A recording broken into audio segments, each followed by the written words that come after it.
Minha gente querida, a meningite, o tema de hoje, é a infecção das meninges, membranas que revestem o cérebro e a medula espinhal. Ela pode ser causada por bactérias, vírus e até por fungos. Entre 2007 e 2020, foram registrados, minha gente, 265 mil casos de meningite aqui no Brasil, segundo o Ministério da Saúde. E para a gente conhecer mais sobre esse assunto, eu e você vamos receber um especialista. Já teve aqui, gente, já faz parte da família Saúde e Fé. É o Dr. Vanderlei Cerqueira de Lima, nosso médico neurologista e neurocirurgião, que a gente acolhe aqui com muito carinho. Doutor, boa tarde, bem-vindo. Satisfação em revê-lo, doutor. Obrigado mais uma vez. Tá elegantíssimo aí, doutor. Normal, né? a vida normal. Gente, tá óculos novo, eu falei, agora tem um óculos novo, olha que maravilha. Não, agora eu enxergo melhor a distância. Doutor, 265 mil casos, né, nesse período todo, está aumentando, o que está acontecendo? Aqui é sazonal. Okay. Tá? Obrigado por transmitir alguma informação.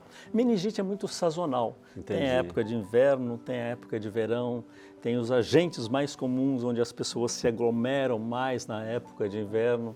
Aquelas pessoas então vão ficar mais reunidas, então transmite através mais pela via oral ou via oronasal.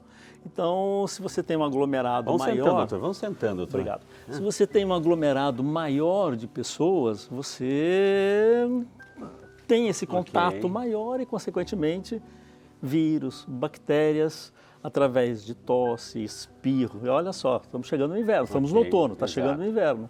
Então, existem os agentes, né, que vírus, bactérias, fungos, parasitas, que podem ser transmitidos de pessoa a pessoa ou contato de outros objetos. Ok, a gente vai chegar de onde se vêm esses vírus, fungos e bactérias, onde é que eles estão localizados, escondidinhos aí, pronto para atacar, para nos atacar.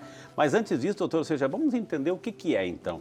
Quando a gente fala meningite, it é inflamação, né? É inflamação, no termo geral.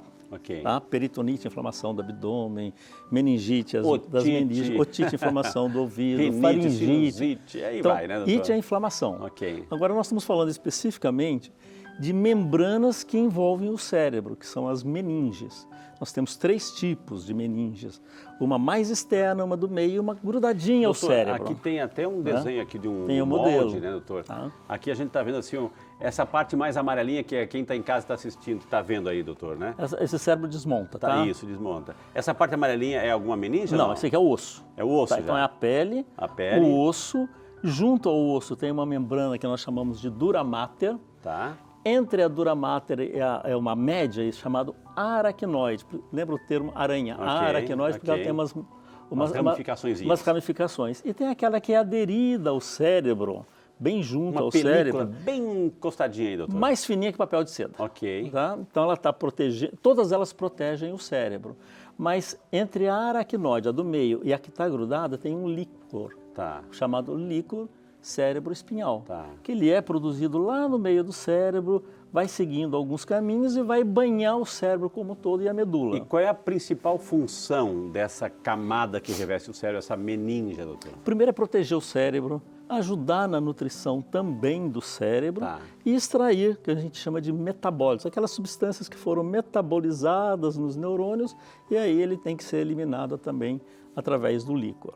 Mas não podemos esquecer que para chegar o sangue, a nutrição, eu tenho os vasos, as artérias. As artérias maiores, elas vão se dividindo, ficando bem pequenininhas e vão... Ou seja, das carótidas vão distribuir como o cérebro. Então, na meningite, o que acontece? Tem basicamente a inflamação da camada do meio, dessa camada que está aderida no cérebro, desses vasos e o próprio cérebro. Só que o sistema nervoso é o cérebro e toda a parte da medula, dos nervos que estão sendo banhados por esse líquor. Então, se esse líquor tem um agente que pode ser o vírus, pode ser a bactéria, pode ser um parasita, muito comum no Brasil. Nós podemos esquecer parasitas, cisticercose. Vírus, bactérias, fungos e parasitas. E parasitas, tá? Podemos esquecer isso. Então, se algum agente chega por algum caminho, ou por via aérea, ou por um ferimento, ou por uma infecção até mesmo urinária, que vai cair no sangue, ele vai chegar onde? Pode chegar no cérebro, a depender da resistência do nosso organismo e da agressividade do agente. Aí, doutor, a gente tem até uma animaçãozinha, quem está em casa pode acompanhar. Nós temos uma animaçãozinha aí do próprio cérebro, que é justamente com essas ramificações que o doutor estava falando, né, Isso, doutor? aí tem toda a medula que desce, a medula desce toda a coluna, Ok. da coluna do pescoço, da torácica, lombar, e depois vão dar os nervos que vão para a pele. Então tudo isso é inflamado. Ok. Né? Agora, doutor, deixa eu vou tentar entender também a sua explicação. O senhor falou a membrana, que é a meninge, e o senhor falou do licor, que não é o líquido, é licor. É licor. Ou seja, são duas coisas diferentes? Sim, a membrana é a película. camada, a película que ajuda a proteger o cérebro. O líquor, ou líquido cérebro espinhal, Tá. os dois termos estão corretos. Ele vai funcionar como um amortecedor, porque existe algum espaço entre o osso e o cérebro, e essa membrana está no meio. Então, por exemplo, se eu bater a cabeça, eu vou ter cérebro vai se mexer, vai ter mexer. E ele vai ajudar a absorver forças. O impacto, e vai distribuir essas forças todas. Uma das funções. Tá? Meningite, doutor, a gente, pode ser que eu esteja falando coisas equivocadas aqui, mas a gente sempre está ligado meningite com infância, né? Ou não tem nada a ver, ou não é só o período infantil, doutor? Pode acontecer em qualquer idade. Mas nós temos algumas prevalências até, por exemplo, no útero da mãe, eu posso ter infecções. Durante a parte perinatal, durante o nascimento, eu posso ter infecção e poder levar meningite no recém-nascido. Na criança lactente, na criança maior, 2, 3, 4, 5 anos, também no adolescente, geralmente a partir de 13, 14, 15 anos, e no adulto. E no adulto jovem. Entendi. No adulto jovem, eu acho que principalmente a partir de 1980, nós temos uma coisa que chama-se AIDS. E o vírus da AIDS também causa meningite. Uau. Tá? Além de diminuir a imunidade, essa diminuição da imunidade, né, o chamado supressão da imunidade, facilitam chegar a agentes. E um dos agentes são os fungos.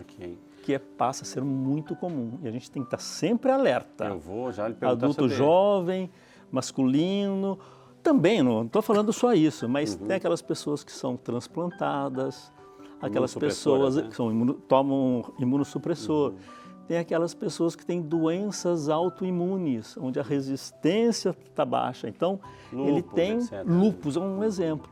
Né? Então, ele tem a predisposição de um agente que está no ambiente, vírus, por exemplo, bactéria, se você tiver contato com alguma infecção, parasita, ou alimentação que você não cozinhou direito, uma água mais contaminada, aí você pode pegar um agente da infecção. É onde estão alojados, né? Eu queria que você falasse um pouquinho, já voltando a essa fase mais infantil, que relação tem meningite? Porque tem um cuidado, eu estava me preparando para o programa de hoje, um cuidado assim, não sei se é mito, a criança recém-nascida tem aquela moleirinha, né?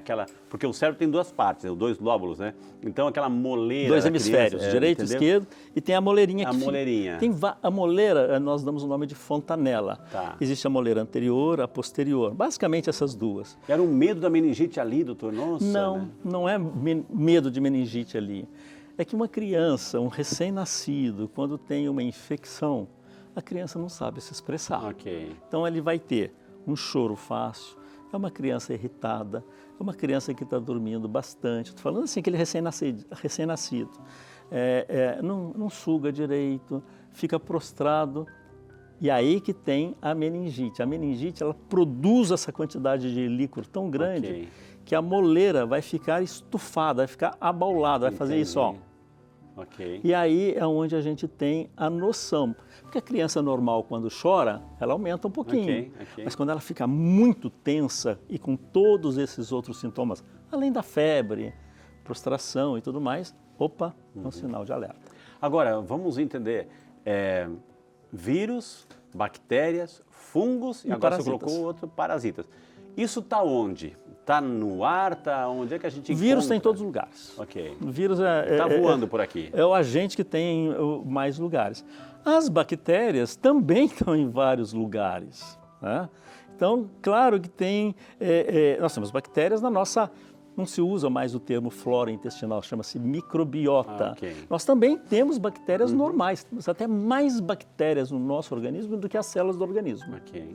Então, se a resistência diminui, o nosso organismo não está tão protegido, ela vai romper uma barreira.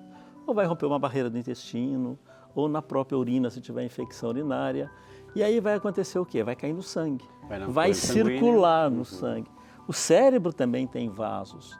E aí vai acontecer, os vasos serão inflamados. Mas existe uma coisa no vaso que chama-se barreira. É a barreira entre o vaso e o cérebro. Se tiver íntegro aquela bactéria circulando, não vai passar. Mas se eu tiver inflamação, essa vai virar uma porosidade. A bactéria vai passar, vai inflamar, e vai inflamar o cérebro, as meninges e todo esse líquor.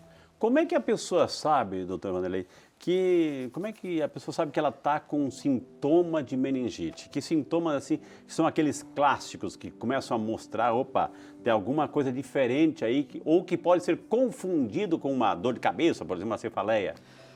Por exemplo, a própria gripe pode confundir até com meningite, tá?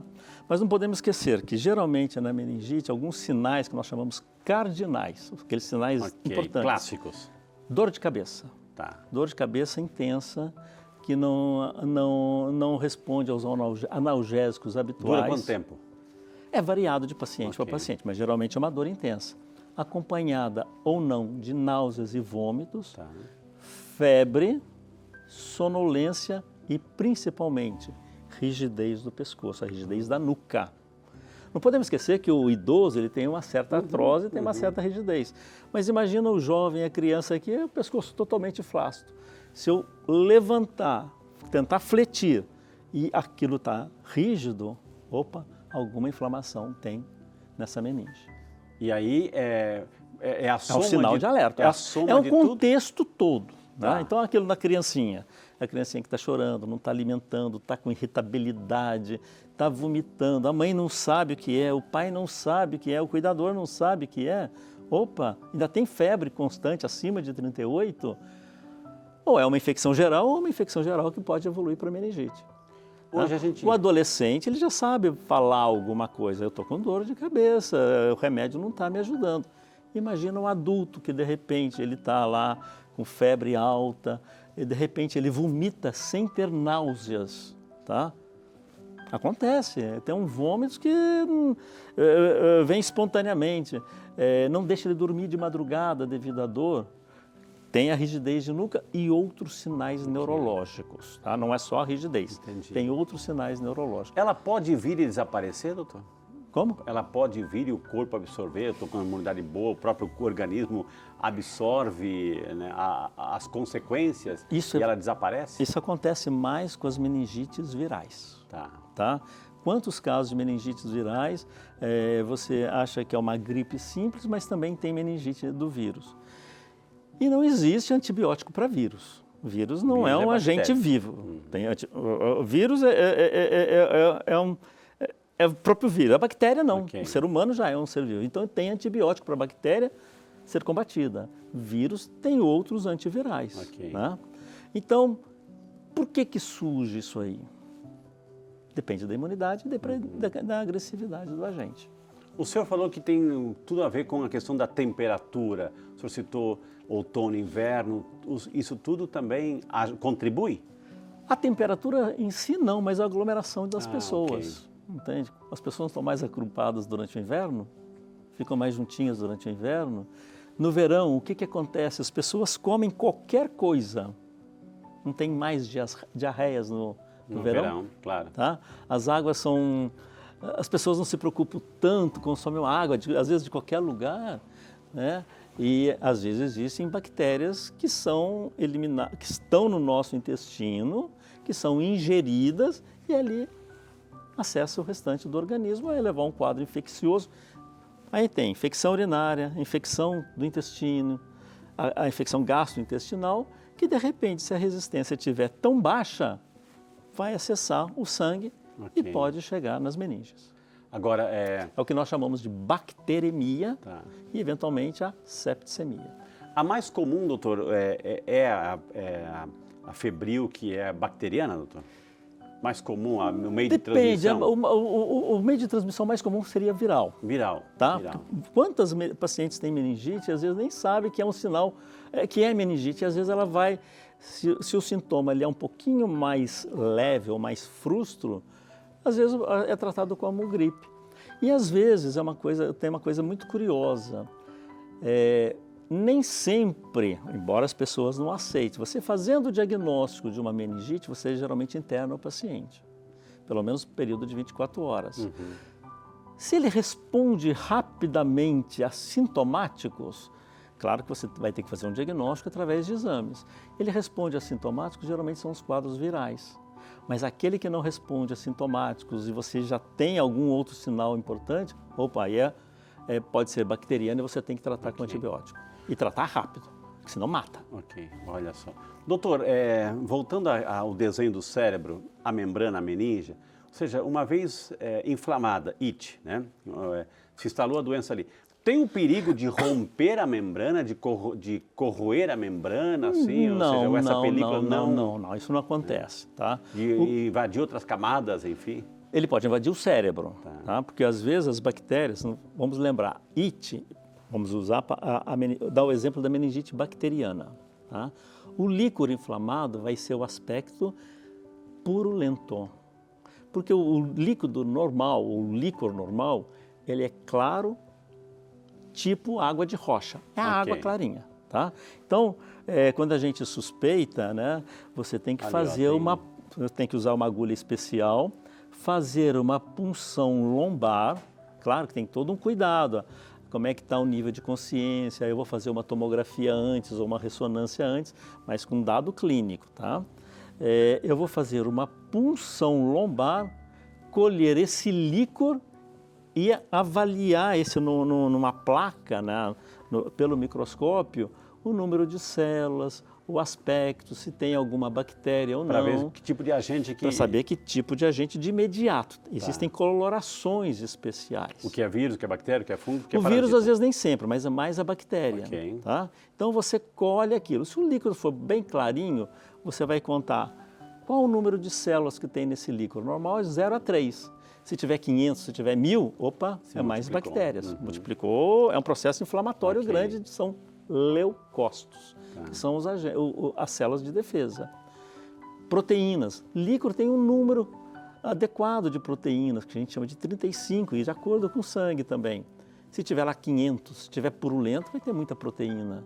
A glicose, que também tem no líquor, se tiver muito baixa, significa às vezes um mau prognóstico, que a bactéria está consumindo glicose desse líquor. Então o senhor está me dizendo que um hemograma pode acusar?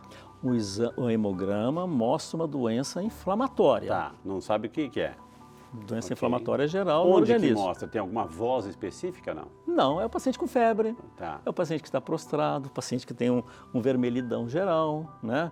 É aquele paciente que tem rigidez de nuca. Não, mas o exame de sangue, Vai mostrar se o número de leucócitos está elevado. ok. Tá? Então tem outros dados, tá? Tem PCR, tem VHS, são detalhezinhos no exame de sangue. Mas o principal, o padrão ouro, é você colher o líquor. Esse que você vai fazer o diagnóstico. Doutor, a gente está aqui com o programa e o senhor pegou uma agulha desse tamanho, né? Às vezes não é tão assim, desse tamanho. Eu coloquei mais para ilustrar. Mas é uma agulha semelhante a essa, assim, porque ela tem que chegar numa profundidade. A gente vai sentindo devagarzinho as camadas, pele, gordura, ligamentos, a membrana que a gente chama dura mater, a mais externa, que também tem ao nível da coluna, e de repente você... A pergunta é, doutor, eu estou com suspeita, estou com esse quadro todo, rigidez aí, etc., tudo que o senhor descreveu. Aí a pessoa chega lá no consultório, doutor Vanderlei, deixa eu ver se você está com meningite. Já pega aquela agulha, já... Não é assim, doutor. Então, para explicar para você que está em casa, calma, né? Geralmente os pacientes são levados aos pronto-socorro. Claro que vai no consultório também, principalmente criança, né? Aí você encaminha, porque meningite é uma emergência. Ela é uma emergência pediátrica também. Existem meningites que a pessoa morre, às vezes, até em menos de 24 horas. Uau! Tipo a meningite meningocócica. Tá. A temerosa meningite meningocócica. Então, se você não fizer o diagnóstico, você não começar o antibiótico dentro das primeiras 24 horas, ou naquelas horas que você já faz o diagnóstico, eu tenho risco de sequelas e risco até de óbito do paciente. Por que chega a ser essa velocidade grande até de um óbito, doutor? Imagina, é cérebro. Nós estamos mexendo com o cérebro que tá infectado, né? Ou por vírus, ou por bactéria, então, ou por não é fungo só parasita. mais a membrana, Não, é o já todo. invadiu. A gente chama de meningoencefalite, as Ok. membranas e o cérebro também. Ok. E aí, onde é que está o nosso despertar? Onde é que está o nosso controle respiratório? Onde é que está o nosso Cérebro. O nosso despertar está Motor, todo no né? cérebro. O controle está ali. Então, se o paciente vai entrar em sonolência, vai entrar no que nós chamamos torpor e eventualmente vai evoluir para coma, ele não respira sozinho. Ele precisa de suporte. Suporte respiratório, um suporte às vezes até mesmo de UTI. Claro que depende da gravidade, tá? E você tem que dar antibiótico por veia, não é por oral não, é por veia, de imediato, entende? Para você combater Ok. a bactéria, no caso. Tá, é isso que eu queria perguntar. Dar antibiótico caso seja bactéria, mas assim, há um estudo prévio para saber que se é vírus, se é fungos ou bactéria. É o estudo do líquor. É o estudo do líquor. Tá? O líquor que vai direcionar todo o procedimento, toda a conduta e a responsabilidade do neurologista, do infectologista, do neurocirurgião, do clínico geral também, do pediatra também. Todo mundo é envolvido nas meningites. Entendi. Gente, o assunto está muito bom. A gente está aprendendo barbaridade aqui hoje sobre meningite, o cuidado, o alerta, né? E não tem idade, não tem faixa etária. Qualquer pessoa pode contrair e é uma doença gravíssima. Eu estou aqui com o Dr. Vanderlei. Se tem alguém nesse planeta que sabe do assunto, está aqui hoje, viu, gente? Hoje é o assunto meningite. Doutor, o senhor já abordou de onde que ela está, onde que se localiza, entendemos a membrana, entendemos o líquor, ou seja, e a partir desse exame, se a gente vê se é uma bactéria, se é um vírus, é um parasita ou um fungo. Esse é sempre do líquor, doutor? Sempre a partir através do exame de líquor. Que eu sei que tipo de agente que está invadindo aí, doutor. Claro que exames de imagem nos ajudam também a ter uma outra hipótese, mas o exame padrão ouro é o exame do líquor. Não é um exame de sangue que vai determinar? É tudo junto. Um exame de sangue numa doença infecciosa, é um exame de urina, é fazer um raio-x de tórax do paciente. Mas para saber o agente é o líquor? O agente é do líquor. A gente tem que saber, às vezes está com uma pneumonia, o paciente está com uma tuberculose. É uma meningite por tuberculose? Ele tem um antecedente de tuberculose do pulmão.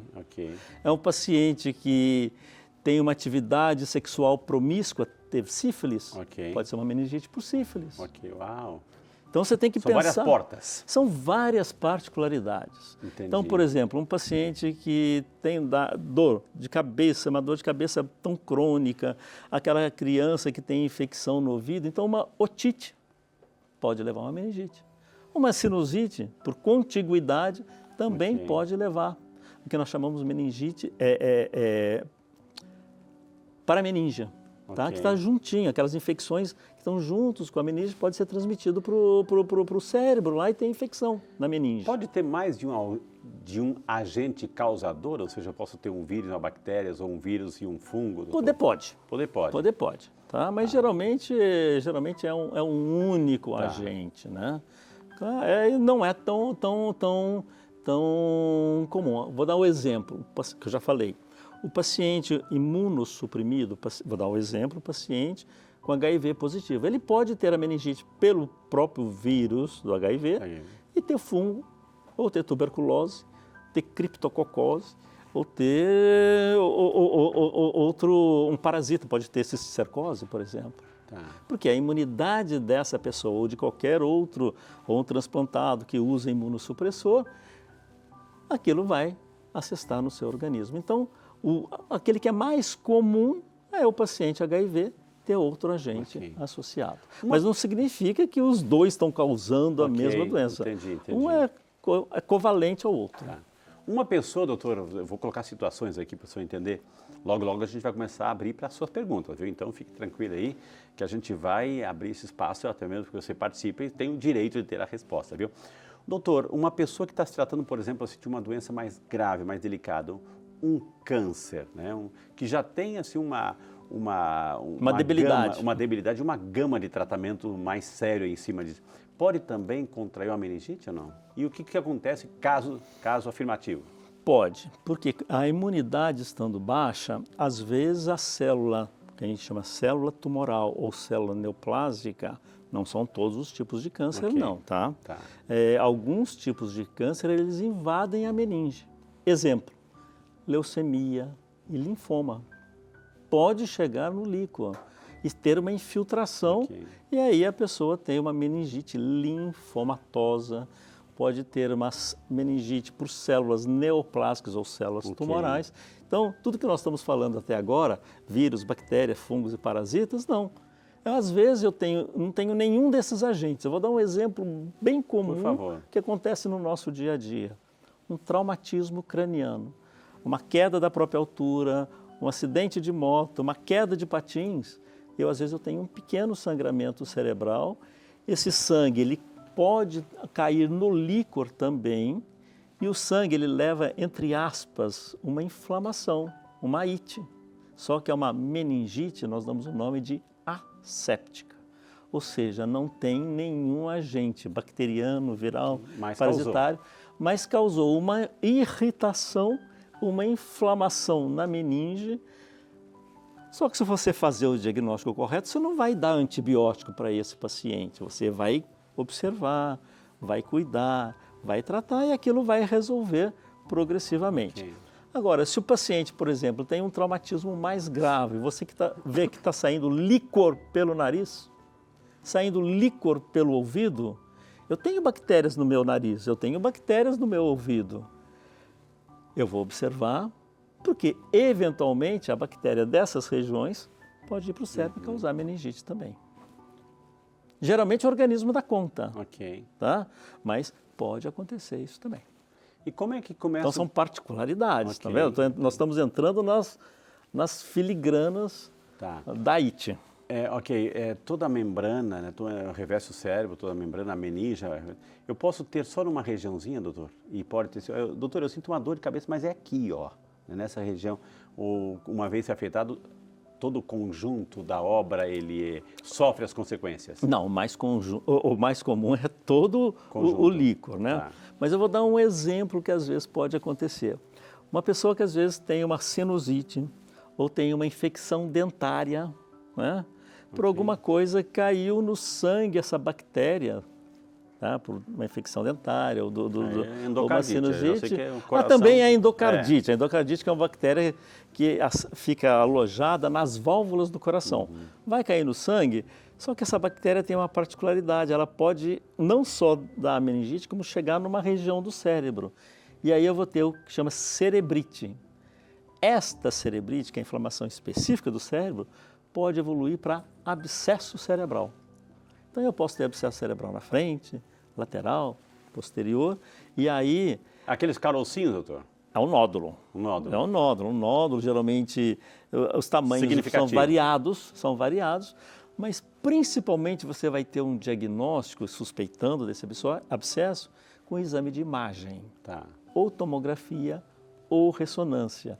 E às vezes você não faz o líquor, porque a pressão no cérebro está tão grande que você não pode colher esse líquor. Porque se você colher esse líquor e a pressão aqui está muito grande, o que acontece? O pouco de líquor que você tira aqui, se desce. E aí vai comprimir o tronco cerebral e a pessoa pode morrer na hora da punção. No próprio, digamos, tratamento, exame? Na própria fase de diagnóstico. Então, às vezes, se você suspeita que é um abscesso através de imagem, você vai atuar cirurgicamente na região onde tem o abscesso, colher o material, mandar para o exame.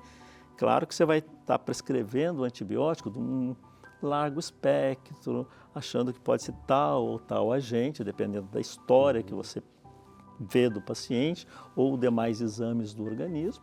Se for lá do coração, você vai saber que é uma endocardite, provavelmente, né? Se for uma sinusite, então você tem que prescrever o antibiótico tendo um amplo espectro até ter o resultado final do agente, tá? E a particularidade, só para vocês terem uma ideia, não é só colher o líquor, colocar na lâmina. A gente tem que colocar o líquor e fazer vários tipos de exames. Exames molecular, biologia molecular, PCR, se for avaliar se tem partículas virais, se tem partículas de bactérias. Mas o principal, às vezes, é você pegar uma quantidade desse líquor, colocar numa placa que nós chamamos placa de Petri. Aqui tá? Pode mostrar isso. Eu estou colocando só a metade que ela tem uma substância. Aí você coloca pequenos discos de vários antibióticos e faz o que chama-se antibiograma. Aquele nódulo, aquele disco de antibiótico específico bloqueou o crescimento da bactéria, você sabe que aquele é um antibiótico específico para ser prescrito para o paciente.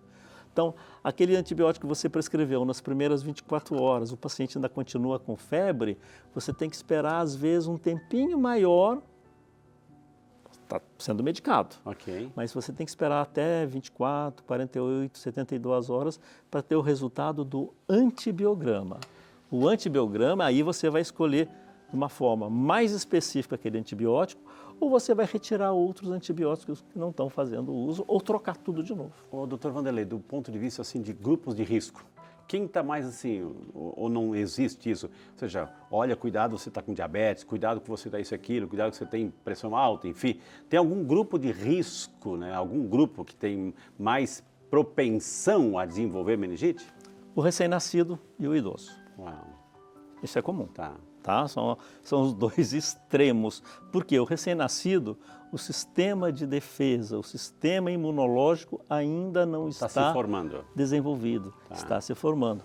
No idoso, o sistema imunológico já está mais debilitado, então ele tem uma predisposição maior. Tá? Aí tem aqueles outros pacientes todos, como nós já falamos, aquele que é um transplantado. Existe também aquele paciente que não tem um baço, por exemplo, ou aquele paciente que teve um acidente de carro, um acidente de moto, lesou o baço, teve que retirar o baço, ele é mais predisposto. O diabético também, o fumante também. Tá? Por que o baço, doutor? Porque lá se produz linfócitos. Linfócitos são leucócitos que são importantes na defesa do organismo. Então, se você tem você já não nasceu com o baço, ou você precisou retirar o baço, ou alguma doença você foi obrigado a retirar o baço, que existe isso também, tá? A sua defesa de imunidades, que existe imunidade de anticorpos e imunidade celular. Então, e as duas são juntas, uma é imediata e outra um pouquinho mais tardia. Uma você combate rápido, a outra você tem uma memória imunológica. Então, se você tem essas alterações, que eu falei, o imunocompetente, né? Imunocompetente dessas doenças, o HIV, lúpus, outras doenças inflamatórias reumatológicas, aquele paciente que às vezes tem que tomar corticoide em altas doses durante muito tempo, a sua defesa diminui. Então, é uma pessoa de risco, tanto quanto o recém-nascido, quanto o idoso. Como a pessoa assim, já sabe da problemática, sabe que isso pode agravar, pode tirar a própria vida, doutor, assim, eu vou lá no postinho, eu quero me vacinar, eu quero tomar um medicamento, quero me proteger para amanhã depois não ter meningite. Eu posso fazer isso? A meningite, a vacina é o que protege. Tem vacina, então? Tem vacina. Então, existe o Programa Nacional de Imunização. Todo pediatra tem lá a tabelinha, todos os adultos têm a tabelinha. Vamos vacinar contra a meningite meningocócica, vamos nos vacinar contra a criança vacinar contra a influenza, contra os vírus da polio, vamos vacinar contra os vírus da gripe, porque o da gripe também pode evoluir, às vezes até para uma meningite, né? Vamos vacinar contra a pneumonia pneumocócica, porque pode evoluir para uma pneumonia, para uma meningite pneumocócica. Tem a meningite da própria Neisseria meningite, aquela que leva a forma mais grave da meningite, que é a meningite meningocócica. Claro que essas vacinações da meningite meningocócica são nas fases de surto, mas tem a fase de proteção no calendário vacinal, 2, 4, 5 ou 6 meses. Meningocócica é um tipo de vírus? É um tipo de bactéria. Tipo de bactéria. Meningocócica é uma bactéria. Bactéria. Tudo é grave, tá? Mas nós já tivemos epidemias no Brasil, lá atrás, de epidemias que tinha que vacinar uma população enorme. Okay. Em São Paulo, há pouco tempo atrás, na região da Zona Leste, também teve um surto de meningite meningocócica. Então, você tem que vacinar aquele grupo de escola, aqueles que tiveram contato, dar antibióticos se aquele tiveram contato próximo dentro de casa. Então, essa doença, ela mata pelo menos num período de 24 horas, agora, se não tratada, claro. Ok. Doutor, então, nesse caso, assim, existe vacina. Qualquer pessoa pode, por exemplo, que a gente está num contexto, a gente saiu de uma Covid, doutor, assim, que era aquele, tipo, vacine, 1, 2, 3, vários tipos, enfim, e o nosso povo está meio que resistente a qualquer tipo de vacina. Está errado, né? Quem pensa dessa forma. Exato. Tá, assim, então eu posso chegar, doutor, e pedir, olha, não sei se eu tive meningite, mas eu quero me proteger, está chegando o inverno, etc. Como é que é a orientação prática? No posto de enfermagem ou nas UBSs existe lá o calendário vacinal. Tá? E a gente tem que seguir o calendário vacinal. É importantíssimo isso. E não tem que ter medo de vacina? Mas nunca. Okay. Tá? Eu acho que essa informação, isso que nós estamos fazendo aqui é transmissão de informação. Okay. Não estou ensinando a tratar meningite, não estou ensinando a fazer diagnóstico, nós estamos alertando que as pessoas procurem, tenham informação. Então, claro que a vacinação é a forma mais eficaz de proteger uma doença infecciosa, desde uma pneumonia, gripe, Covid e outras. Okay. Tá? Então, você tem que seguir esse calendário vacinal e começa lá no berçário, na primeira infância, tem as campanhas de vacinação para a fase adulta, tem a vacinação para o Covid atualmente, que vai ser anual, tá? Tem a vacinação do dengue, que está chegando agora também. Tá? Então, você tem que seguir esse calendário. E, principalmente para as meningites, existe um calendário específico para isso. Tá? Que o pediatra sabe, no posto de saúde tem. Aí seriam miudências que eu iria falar para vocês, ia ficar bastante complexo. Mas tem que ser vacinado, sim. Então, esperar o tempo da campanha, do calendário, da faixa etária e não ter medo de procurar e de pedir de se vacinar, doutor. Jamais. Toda mãe, todo pai segue a carteirinha da criança para vacinação. E aí a escola também vai cobrar. Tá. Olha o quanto que é importante. Mas no caso de um isso. adulto, doutor, um adulto? Nem sempre. O adulto depende das campanhas, entende? Claro que tem o grupo para gripe, o idoso para vacinação contra a pneumonia. Okay. Tá? A dengue hoje está tendo uma disponibilidade de vacina, mas a dengue muito raramente vai levar meningite. O Covid, muito poucos de casos de meningite. Apesar do vírus do Covid, o vírus da dengue tem um termo que nós chamamos neurotrópico. Ele gosta de neurônio, ele vai lá para o neurônio. Tá? Mas os casos de meningite pela Covid não é um número grande e da dengue muito menos, um número muito baixo. Então, ficar atento aí. Atento pela doença em geral. Tá. Que dependendo da imunidade. E aí tem consequências. E aquilo que o senhor começou a falar, toda pessoa pode ser vacinada? Nem sempre. Tá? Então, se a pessoa está com um processo infeccioso, não ser vacinada. É aquela pessoa que tem alergia a algum componente da vacina, não pode ser vacinada. Aquela pessoa que é imunossuprimida, tem que ter o cuidado até que ponto ela pode ser vacinada, porque tem vacinas que são vírus inativados, vírus atenuados, vírus vivos, partículas de vírus, DNA e RNA. Tá? Isso aí geralmente não tem problema, mas geralmente tem algumas pessoas imunocomprometidas que não podem tomar vacinas com vírus vivo. Ok. Aí tem que ficar... Aí tem que ficar alerta. Alerta aí, né? E como é que eu sei que eu não posso? Como é que eu sei que eu não posso, que eu não estou habilitado? Foi isso que eu falei, então. Se você é imunocompetente, você pode. Se é imunoincompetente, não pode. Tá? Se tem uma doença autoimune, tem que ter cuidado. Geralmente, vamos conversar, tem a sua particularidade. Tá? Mas tem uma alternativa para essas pessoas? Existem outras alternativas. A primeira é a proteção. Hoje em dia, a grande proteção, usar máscara, higiene das mãos, cozimento de alimentos, água bem tratada. Então, são fatores aonde vão chegar vírus, vão chegar bactérias, você vai chegar ao seu organismo. Se você não se proteger dessa forma... Ok. Tem uma coisa muito comum que eu gosto às vezes de falar, dois que nós não falamos muito de parasitas. Por isso, eu estava aqui na minha folhinha aqui, doutor. No Brasil né? existe... De onde vem? O parasita, o mais comum no Brasil, os dois mais comuns, é o bichinho da carne de porco, a neurocicercose. Bichinho da carne de Do porco. porco, né? A gente usa esse termo, né? Que na verdade é o cisticerco, que é um cisto que a pessoa ingere o óvulo e de repente ele vai atuar no organismo e vai virar um agente vivo lá no seu cérebro. Uau. Se esse nódulo romper, ele pode causar meningite. Entendi. Tá? Às vezes ele tem o efeito um efeito tumoral, ele cresce, então você tem que operar e tirar esse Da carne do cisticerco. porco. Quando come carne de porco mal cozida, mal passada e tudo mais. Outra coisa que acontece muito no Vale do Jequitinhonha, lá em Minas e outras regiões também da Bahia, do Nordeste, que é a esquistossomose, né?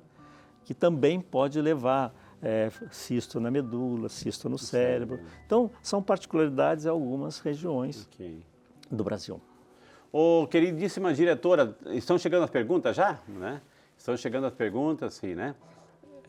E, então, é o seguinte, vamos combinar o seguinte. Eu vou chamar um intervalo rapidinho, porque no próximo bloco, gente, eu só vou encaminhar a sua pergunta aqui para o Dr. Vanderlei, porque eu sei que o assunto é muito importante, é muito sério, é uma doença, tem várias fontes de onde a meningite ela é atacada, ela se manifesta, então a gente precisa tomar cuidado. E já estamos de volta, minha gente, com o nosso Saúde e Fé aqui pela nossa rede Aparecida de Comunicação, nesse sábado maravilhoso, fazendo companhia para você, trazendo bons especialistas que nos trazem, assim, uma gama enorme de informações, de orientações, e aí a gente vai cuidando mais e melhor da nossa saúde. Conosco hoje, o Dr. Vanderlei Cerqueira de Lima, nosso médico neurologista e neurocirurgião. Se tem alguém que entende de cérebro, está aqui hoje, minha gente. Todas as nuances, as particularidades, enfim, essas micro-informações do cérebro, está aqui hoje. Então, esse privilégio que nós estamos tendo nesse sábado de entender um pouquinho mais de uma doença que também é muito grave quando não tratada, que é a meningite, né? E eu falei para você que nesse bloco eu teria o privilégio de poder encaminhar aí a sua pergunta, dirigir a sua pergunta ao Dr. Vanderlei. Então, se você mandou o WhatsApp, é o momento agora que a gente tem, viu? Então, a nossa queridíssima diretora vai começar a liberar aqui. A Fátima Miller, de Curitiba, no Paraná, primeiramente, boa tarde, Fátima, muito bem-vinda, que Deus abençoe você e sua família, viu? Doutor, tenho muita dor ao me movimentar e não consigo levantar a cabeça. Pode ser meningite? Pergunta a Fátima, doutor. Não, nem sempre. E se o paciente for um pouco, não sei a idade da Fátima, né? Se ela tiver uma artrose, se tiver outras alterações musculares, eu posso ter dores musculares de várias causas, tá? E às vezes até você ter a gente usa um termo, até pegar no tranco, né? Até você andar, você aquecer, produzir, ter uma limpeza de algumas substâncias no organismo, mas isso não é meningite. Uma meningite pode ser uma doença crônica? Pode ser ou seja, ter meningite para o resto da vida? Tem a meningite aguda, a gente classifica meningite aguda, subaguda e crônica. Um dos tipos crônicos, exemplos, tuberculose. Meningite por tuberculose. Lá no passado, mas hoje está aumentando, meningite por sífilis. Tá?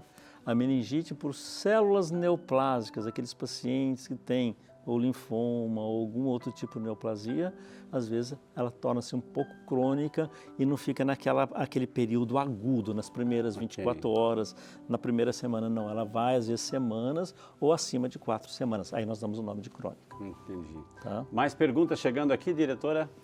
Muito carinho, a gente quer aqui fazer... dar voz aí à sua pergunta, à sua participação. A Patrícia Nunes, de Maceió, Alagoas. Boa tarde, Patrícia. Que bom que você está conosco aqui na TV Aparecida acompanhando o Saúde e Fé. Significa que você tem bom gosto e quer cuidar bem da sua saúde, viu? Qual o tempo que tenho que esperar da vacina da gripe para dar a meningocócica para o bebê de 7 meses? Pergunta a Patrícia, doutor. Esperar a vacina? Não, a vacina da gripe não... Nem sempre é para criança. A meningocócica está no calendário vacinal. Tá? Então existe, é só seguir aquele calendário da vacina AEW135, a B, W135 e a Y. Então, segue aquele calendário vacinal. A da gripe, vão seguir as campanhas de gripe. Essa vacina é sempre anual, doutor? É da meningite? Da meningite, esse tipo da meningite meningocócica está no calendário da criancinha. Tá? É seguir o que está na carteirinha. Ok, mas... Claro que existe os surtos, Tá. aí a população, num número maior, por campanhas do Ministério da Saúde, vão vacinar aquele grupo que teve contato, aquele grupo de risco, aquele grupo que está numa região aglomerada e que estão tendo casos de meningite meningocócica. Mas nem sempre você faz de uma forma, eu vou lá para tomar vacina da meningite meningocócica. Não existe isso. Mas assim, é um tipo de exigência, digamos assim, porque existem vacinas que todo ano você tem que tomar. Sim, está no Plano Nacional de Imunização. A da meningite também é uma delas? Tem, lá no início. Tá. Não está no... Uma vez que tomou não está naquele... Tem os reforços, okay, né? Mas não tem aquela constância que como tem a gripe, como está tendo o do Covid atualmente. Okay. Não, vai não depender da Se tiver surtos de meningite meningocócica, aí é outra coisa. É um grupo de população, um grupo muito amplo da população que tem que ser protegido. Mais perguntas na tela, mais perguntas aqui. O Ricardo Tavares, de Aracaju, Sergipe. Obrigado, Ricardo. Boa tarde para você. Muito bem-vindo também ao nosso programa. Meu pai está com meningite em casa, mas está se tratando. Devo isolá-lo, né, para não contaminar as outras pessoas de casa? Aproveitando a pergunta do Ricardo, que é muito boa, doutor, aliás, toda a pergunta que é muito boa. Ou seja, uma pessoa com meningite, ela tem que ficar isolada, ela vai contaminar os outros? Como é que está o contato com essa pessoa? Quando você faz o diagnóstico de meningite, as primeiras 24 horas, até você ter uma noção do agente, você tem que isolar essa pessoa. Tá? Seja viral ou seja bacteriana. Porque ela no tossir, no falar, no espirrar, ela pode passar? Pode. Okay. Então, até você ter o antibiótico e poder tratar de acordo, você isola o paciente. Se o pai dela está sendo tratado na residência com meningite, ou é uma meningite viral, ou ele já está numa fase importante de remissão da meningite bacteriana, já passou aquela fase de 3, 4 semanas de antibiótico, e às vezes está dando medicação via oral, ou através de home care, isso vai depender de cada caso dele. No caso, a contaminação pode ser no aperto de mão, no abraço? No aperto de mão, num copo de água, verduras pouco limpas, carnes, banheiro, pessoas próximas que têm diarreia, onde vai contaminar todas, às vezes aquela... Sem querer, né? Sem querer contamina aquele ambiente, que às vezes as pessoas, só no cumprimentar, tossir próximo a outra. Então, vide o exemplo da Covid que nós tivemos recentemente. Álcool em gel, lavar as mãos e máscara. Essa é a proteção maior. Essa é a proteção maior. Mais perguntas chegando aqui para o Dr. Vanderlei, nosso médico especialista hoje. Essa já foi do Ricardo. A Jéssica, agora é a Jéssica Guimarães, de Lorena, São Paulo. Obrigado, Jéssica. Boa tarde, bem-vinda, Jéssica. Adultos saudáveis devem tomar as 2 doses da meningocócica? Pergunta a Jéssica. Não, foi aquilo que nós falamos nas campanhas. Tá? Tem pessoas que não vão tomar meningite, a vacina B, né? Porque não tem indicação. Eu vi a letrinha B ali, eu pensei que fosse digitação. Não, é um tipo, né? É um tipo, ok. A B, ela é bem grave, estão nas epidemias, geralmente é a B, mas você não faz isso de uma forma discriminada para toda a população, não. Uma pessoa que vai de um estado para o outro, de uma região para outra, de um país para outro, ou seja, pode acontecer algumas exigências? Olha, tem que se vacinar da meningite antes. Às vezes não é da meningite, algumas doenças. Eu vou dar um exemplo, febre amarela. Febre amarela, né? Que é transmitido pelo mosquito, mesmo mosquito da AIDS, né? Do Aedes aegypti. Então, você tem que, porque tem lá nos Estados Unidos a febre do Nilo, que pode levar a meningite também. Tá? Então, tem exigências regionais. Tá? A febre amarela é o exemplo mais difundido. Universal, né? A Super Cristina Oliveira, de Roseira, São Paulo. Boa tarde, Cristina. Que bom que você está conosco também, Cristina. Uma pessoa pode ter meningite mais de uma vez, ter uma outra forma de doença, doutor? Ou seja, teve, tratou, pode ter de novo? Pode. Pode, tá? A meningite não significa que ela vai causar uma imunidade de uma forma definitiva. Tá? Existe uma coisa que nós, neurocirurgiões, nos preocupamos muito, que é uma dos tipos da meningite crônica é a meningite de repetição. Existem alguns casos, é uma coisa assim, não é comum, tá? Existem alguns tumores da região da hipófise, que chama-se craniofaringioma, que ele libera uma substância química, então eu vou ter uma meningite química. Tá? Existem alguns tumores, que é muito comum aqui na parte posterior, chamado cistodermoide e cisto epidermoide. O cisto epidermoide ele é a queratina que nós temos na pele. Então aquela queratina liberada cai no líquor e leva uma meningite asséptica, mas de uma forma crônica. O diagnóstico não é fácil, ele pode ter essas dores de cabeça de uma forma crônica e você vai fazer o diagnóstico principalmente através de imagem, nem sempre pelo líquor, ou os dois associados. Como tem os dois desenhos aqui no estúdio, eu vou fazer uma pergunta assim. Eu posso ter a meningite só no cérebro e não na espinha? Ou eu posso ter só na espinha e não no cérebro? Ou aqui ou lá, porque está tudo conectado? Está tudo conectado, estão todos conectados. O cérebro, por isso que o nome líquido céfalo-raquidiano, ou cérebro espinhal. Então, quando cai no líquor é tudo.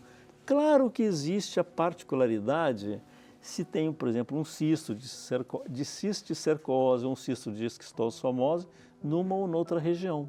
Então eu vou ter ali um acúmulo maior do processo inflamatório. Eu posso ter, às vezes, um cisto dentro de uma cavidade do cérebro que chama ventrículo. Então eu posso também ter o que chama ventriculite, que é uma forma mais grave. Concentrado ali. Mais evidenciado ali, mas na verdade é o todo. Todo o conjunto está afetado, né? Mais pergunta, queridíssima diretora, a Ana Paula de Suzano, São Paulo. Boa tarde, Ana Paula. Mandou um texto grande aqui, a pergunta. Está acompanhando o programa, Ana Paula? Muito bem, é isso que a gente gosta. Ontem fui diagnosticada com otite média fúngica por um médico não especialista que me alertou sobre a possibilidade de meningite. Consigo mover o pescoço muito pouco e tenho dificuldade de encostar o queixo no peito, né? Aquele movimento, assim, o doutor falou. Sinto fortes dores da cabeça. Não tenho febre, mas tenho manchas na pele. Esse conjunto da obra aí, da descrição dela, assim, faz todo sentido. Faz todo sentido. Ela já tem que procurar um profissional, eventualmente tem que procurar um otorrino, tá? Otorrino-laringologista, checar essa otite, colher o material, se possível, ela falou que tem por fungo, né? E saber qual o antifúngico a ser utilizado. Tem antibiótico, antiparasitário, antifúngico, e aí tem que ser especificamente. Doutor, o líquor está todo contaminado. Olha a minha situação, meu casuísmo aqui. O líquido todo contaminado, enfim, está lá, está meio que comprometido. Tem possibilidade, por exemplo, o mesmo RH, o mesmo tipo de sangue de outra pessoa, olha, vamos fazer um transplante de líquor para tirar o teu e colocar um outro mais saudável, assim, doutor? Não tem. Não existe não isso, tem. Né? Porque... O líquor, o líquor, como eu falei, é um líquido que protege todo o cérebro. Sim. Ele é produzido numa cavidade do cérebro chamado ventrículo. Estou colocando o exemplo aqui dentro, ó, que é um ventrículo lateral. Então, esse líquor, no nosso organismo, nós produzimos 150 ml, 150 ml dá um copo d'água, tá? 150 ml 3 vezes nas 24 horas. Então, o próprio organismo vai renovando isso. Mas se eu tiver uma inflamação, o que vai acontecer? Vai produzir muito mais. Por isso que vai levar um aumento na pressão no cérebro e vai ter dor de cabeça, náuseas e vômitos, além da febre, né? Mas, ao mesmo tempo, existem estruturas aqui que chama seios venosos, onde esse líquor circula por todo o cérebro, toda a espinha, e depois ele volta para ser absorvido. Então, se aqui também está inflamado, a absorção vai estar prejudicada e ele vai ficar acumulado. É a caixa d'água transbordando. E aí eu vou ter dor de cabeça, náuseas e vômitos, que vai ser a característica da hipertensão intracraniana, que é sério. Aí seria, doutor, o que? Imagino Não. Nada? Não, você não pode... Não pode pegar uma agulha e... Não, você não pode pegar uma agulha aqui e fazer isso. Fazer uma sucção? Você, às vezes, pode... Tirar a pressão? Dependendo, você tem uma agulha especial, é um catéter especial, você coloca um catéter dentro do ventrículo, através de uma cirurgia, tá? Você coloca esse catéter geralmente na parte frontal, dentro do ventrículo, e você drena esse líquor de uma forma Ok. constante, que nós chamamos derivação ventricular externa. Quando o líquor estiver limpinho, se tiver hidrocefalia, eu coloco uma válvula e faço derivação ventricular interna. Aquele líquor que é produzido lá no cérebro, ele vai ser absorvido, o catéter vai passar põe um catéter no cérebro, uma válvula, tudo passa debaixo da pele e vai ser absorvido no abdômen e depois vai ser eliminado pela urina, ou ser absorvido em todo o peritônio. Uma pergunta bem particular. Isso aí assim, é um doutor. procedimento neurocirúrgico. Isso é uma pergunta bem particular, justamente nesse sentido. Assim, o senhor já tratou tudo isso? Imagina, o senhor que já viu casos e casos. Conta para nós, assim, alguma situação que o senhor teve que enfrentar. Frei, esta foi braba, né? Alguma delas, doutor? Eu tenho duas experiências que são muito gratificantes e que você cura o paciente. Foi um paciente que teve uma neurocisticercose bem na parte posterior do cérebro. Este cisticerco parece uma bexiga bem pequenininha. E a gente já tem um aspirador especial, o paciente operado na posição sentada, e você vai lá e já vai aspirando aquele cisticerco. Ele parece uma bolinha, uma bexiguinha pendurada assim no nosso aspirador. Tá? O outro foi um paciente que ele era criança, hoje ele já é adulto, de vez em quando, a avó dele, eu esqueci o nome da avó, a avó todo dia do médico ela me liga. Dia 18 de outubro. Outubro, ela me liga. São Lucas. O Diego é o nome do paciente, eu não esqueço até hoje. Todo ano ela me liga. Oh, meu neurocirurgião querido. E a gente começa a conversar. Que lindo. Ele tinha um tumor, um cisto epidermoide, que tinha cabelo, tinha pedacinhos de pele, tinha até um pedacinho de dente, mas é algo embrionário. Isso nós retiramos tudo. Eu lembro que era cabelo dentro ali numa cisterna, que a gente chama cisterna magra, que fica aqui. E aí nós curamos o paciente. Hoje ele é adulto, leva uma vida normal, trabalha normal, acredito que dá até casado, acredito hoje. Então o senhor... Então esses são dois casos. É. Claro que teve casos de cisticerco, que você opera o nível da coluna, que o neurocirurgião também opera a coluna, né? Você tirar cisticerco de coluna, esquistossoma de coluna. Então esses casos são gratificantes porque você trata aquilo de imediato e o paciente já está curado. É isso que o senhor repetiu duas Claro vezes. que às vezes você precisa dar algum remédio a mais para que às vezes tem pequenas lesões que não apareceram nos exames. Então você tem que manter um tratamento mais prolongado. Então são duas perguntas que eu quero fazer na sua resposta aqui. Primeiro, se tem que dar medicamentos, ou seja, o acúmulo de medicamento, o excesso de medicamento, a automedicação também pode contribuir para uma meningite? Essa é a primeira pergunta. A segunda pergunta, então, meningite, eu falo assim, agora ele está curado, então a meningite tem cura?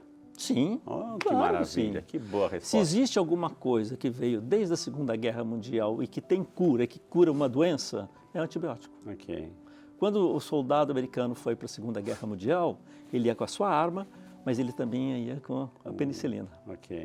Né? Porque quantos ferimentos de guerra, quantas infecções tinham e as pessoas morriam por infecção. E se tomava antibiótico na época, que foi a penicilina que foi descoberta lá atrás. Aquilo foi a segunda arma, mas uma arma para o bem. Entendi. Então, antibiótico cura. E o excesso de medicação, doutor, pode provocar? Esse não é o excesso da medicação, é o que nós chamamos automedicação. Então, quantas pessoas estão com uma gripe, acham que vai tomar antibiótico para tratar uma gripe? O que ela vai fazer? Às vezes é uma infecção não por vírus, mas uma infecção bacteriana, vai ter resistência, a bactéria vai ter resistência àquele antibiótico e você vai perder a chance de você poder tratar de acordo com aquele paciente, se realmente for uma meningite ou qualquer outro tipo de infecção. O brasileiro se automedica muito. Então a gente tem que ter esse cuidado. Exato. Gente, que maravilha, gente. Nós estamos aqui hoje diante de uma sumidade, de uma autoridade, né, o Dr. Vanderlei. Mas ele fala com a gente com uma simpatia, né, com uma leveza, né, com uma beleza, né, e uma didática tão maravilhosa. Dá gosto de ouvi-lo, né, gente? Assim, doutor, eu queria imensamente agradecer, né?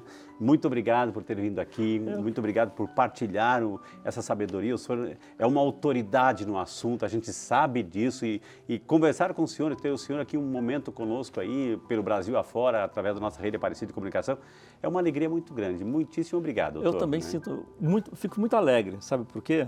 porque eu gosto de transmitir informações. Isso, né? Eu acho que não é só tratar, não é só prescrever, você tem que olhar para o paciente, mas ao mesmo tempo eu não estou vendo uma pessoa que está assistindo a televisão, mas se eu contribuo para uma informação, eu me sinto muito satisfeito. E com certeza, não só para uma, como um programa inteiro, doutor.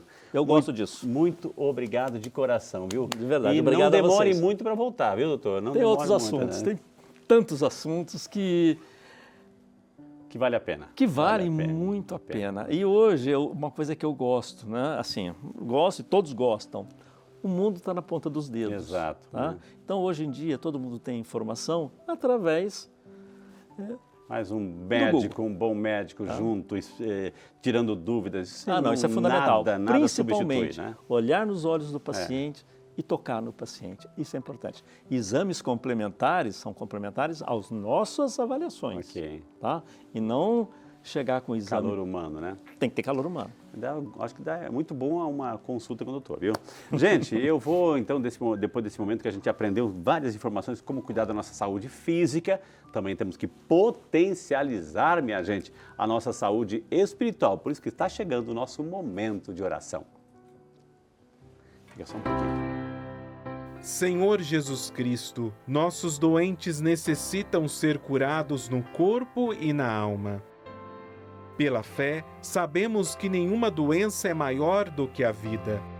Por isso, que todos os doentes, sustentados pelo vosso amor, não deixem que a dor lhes roube o significado da vida. Confortai-os com vosso poder, renovai-lhes o ânimo e a esperança, para que possam superar todos os seus males. Abençoai também as pessoas que têm a missão de cuidar dos doentes, que tenham paciência, caridade e compaixão. Amém. E como não agradecer a Deus por esse momento tão especial? Como não louvar e bendizer a Deus por tantas informações valiosíssimas que a gente recebe aqui a cada programa? Porque é isso que a gente quer, né? Cuidar de você e da sua saúde, cuidar da sua família e trazer Deus presente, porque a vida é um dom de Deus, a gente precisa cuidar. E a gente recebeu hoje tantas informações do Dr. Vanderlei, como a gente pode precaver, cuidar, valorizar. Então, nesse momento também, aqui ao lado da imagem de Nossa Senhora, aqui em São Peregrino, nós também queremos trazer você, colocar as suas intenções. Você que recebeu talvez um diagnóstico, está se tratando talvez até mesmo de uma meningite. Recebeu o diagnóstico talvez de um câncer, colocamos São Peregrino, protetor contra o mal do câncer. Talvez está desempregado, desenganado. Quantas pessoas talvez vivendo a dor do luto. Então nós queremos também, nesse momento, trazer você presente aqui para ter aquela certeza do amor de Deus, da bênção de Deus. Deus quer a nossa saúde. Eu sou o Deus que te cura, vai dizer lá em Êxodo, capítulo 15, versículo 26. Eu sou o Deus que te cura. O próprio Jesus, quantas vezes disse assim, vinde a mim todos vós que estáis cansados e tristes, eu vos aliviarei. Então eu queria que você, nesse momento, ao encerrarmos esse programa, pudesse sentir-se no coração de Nossa Senhora, no manto sagrado de Nossa Senhora. Mãezinha do céu, nesse momento nós entregamos todas as pessoas que estão nos acompanhando agora, pessoas que talvez estão olhando para a Senhora com o coração aflito, com o coração talvez assim apertado, dolorido, cansado, mas olhando para a Senhora estão sentindo uma paz muito grande, um alívio muito grande, um consolo muito grande, uma fortaleza muito grande. Quero convidar você também a colocar um pouquinho ou segurar esse copo d'água que você tem aí, essa jarrinha, essa garrafinha. Vamos invocar uma bênção para você tomar uma água. É um sacramental, mas é uma bênção de uma água. A água já é saúde por si só, mas quando a gente invoca uma bênção, essa mesma água, ela se torna uma fonte de bênçãos de Deus. Senhor Deus, infinita bondade e misericórdia, aqui te apresentamos, Senhor, esta água tão limpa, pura e transparente. Dignai, Senhor, abençoá-la, santificá-la e purificá-la, e que ao tomar dessa água, desça sobre cada filho e cada filha, toda a bênção, toda a proteção, toda a saúde física e espiritual. Em nome do Pai, do Filho e do Espírito Santo. Amém. Pode tomar a sua água, essa eu vou guardar para o Dr. Vanderlei com muito carinho, viu, gente? Assim, eu queria imensamente agradecer o seu carinho, a sua sintonia, a sua audiência. Continue acompanhando a programação aqui da nossa TV Aparecida, continue fazendo parte da família dos devotos. Eu desejo a você um excelente final de semana, minha gente. Final de semana para você curtir a sua família, mas não esquecer também da dimensão espiritual. É muito importante a sua vida de oração. Que Deus abençoe em nome do Pai, do Filho e do Espírito Santo. Amém. Um beijo no coração, Deus abençoe, bom final de semana e até semana que vem, se Deus quiser. Deus abençoe! Eu sei.